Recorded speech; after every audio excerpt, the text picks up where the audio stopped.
Аз съм Катерина. Добре дошли в нашата кухня. И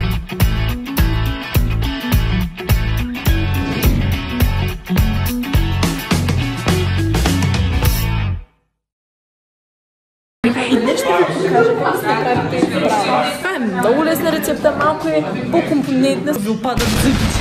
Що си мислиш да е толкова сладко?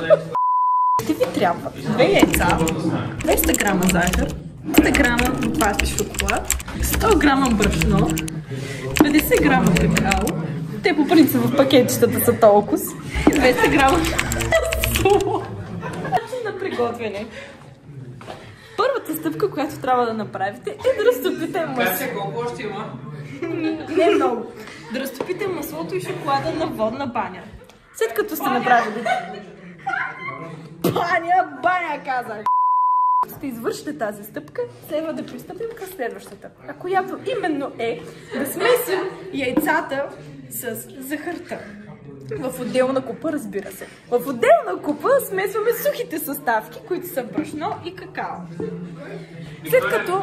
Дай една пауза, трябва да звъня на майката. Можеш ли да го гарантираш, за да не те докладвам за сега? Добре, защото ако сега не ги издигниш в понеделник наистина, след кратката ни почивка, следващата стъпка, която трябва да направим, е след като сме оставили маслото и шоколада малко да смесим тази маслото и шоколада с яйцата и захарта. И това трябва да го правите бавно и постепенно, за да може температурата на яйцата да се изравни с тази на шоколада и на маслото. Иначе ще стане лошо, ще се пресечете и ще стане недобре. Така. След това, след като сме получили хомогенна смес, трябва да смесим сухите с...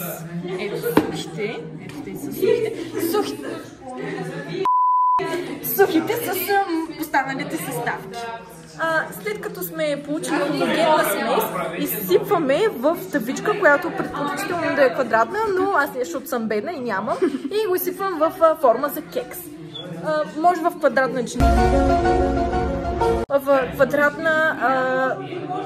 квадратен съд, в който да печете, и вкарвате във фурната загрята на 180 градуса за 20-25 минути или докато вие си прецените. И след това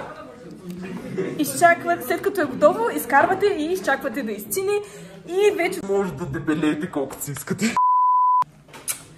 Бъдете с нас в другия вторник, когато ще правим мусака.